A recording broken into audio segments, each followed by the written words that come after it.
ती भागोशिंदे आले त्यांच्या आमच्या वाड्याची राहत ती आमच्या वाड्यातली जमीन ही पुतळा म्हातारी जमीन मिळवली. आपण घाटनंतर म्हणजे त्या घाटापाशी पडते कुठं पडतंय घाटनंतर मला काय ठेवणार बाबा मला काय कोणी निघलं नाही मला ठेवून आमची आजी सांगायची बाबू शिंदे. बाबू शिंदे आली होती आणि आजा का आजाचं नाव काय महादू शिंदे. मग ही त्यांनी घेतले बिना पैशाचं आमच्या वाड्यातल्यानी त्यांनी आमच्यात काम केले म्हणून मी दिलं.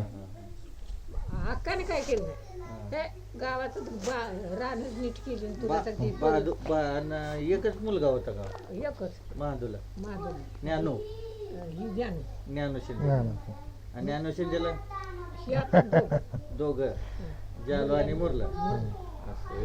तुला एवढं सांगतो तर आपल्या आजीची पुण्य आहे म्हणायचं. आजीची पुण्य आजीनं तर मसर बांधून ती आपल्या घरात जागा मिळवली.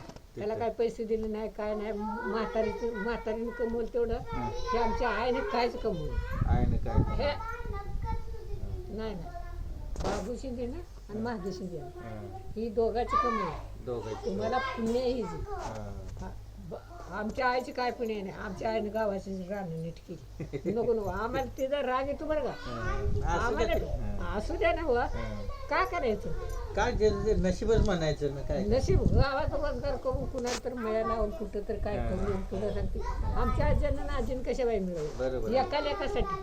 मग हिनं दोघा लेखासाठी काय केलं आम्हाला सांग.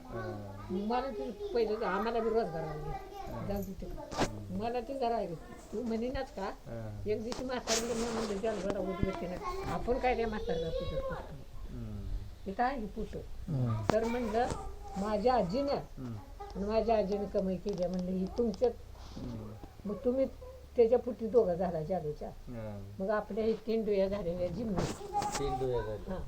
म्हणजे बहादूर जादू आणि ही तुम्ही मग 3 डोया माझ्या आजीने तुला सांगितलं त्याची गाडी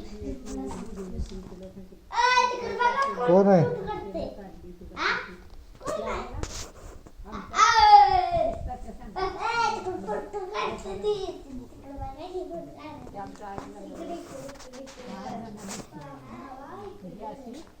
म्हातारीने आमच्या जीव काढून का होईना पण मिळवून ठेवली एखाद्या कासाठी आणि ती खराब गेली करते ते आपण राहिली आता बघा ती तिनेच मिळवली बाबू शिंदे गोकुळ शिंदेनं काय केलं नाही तिचं तकड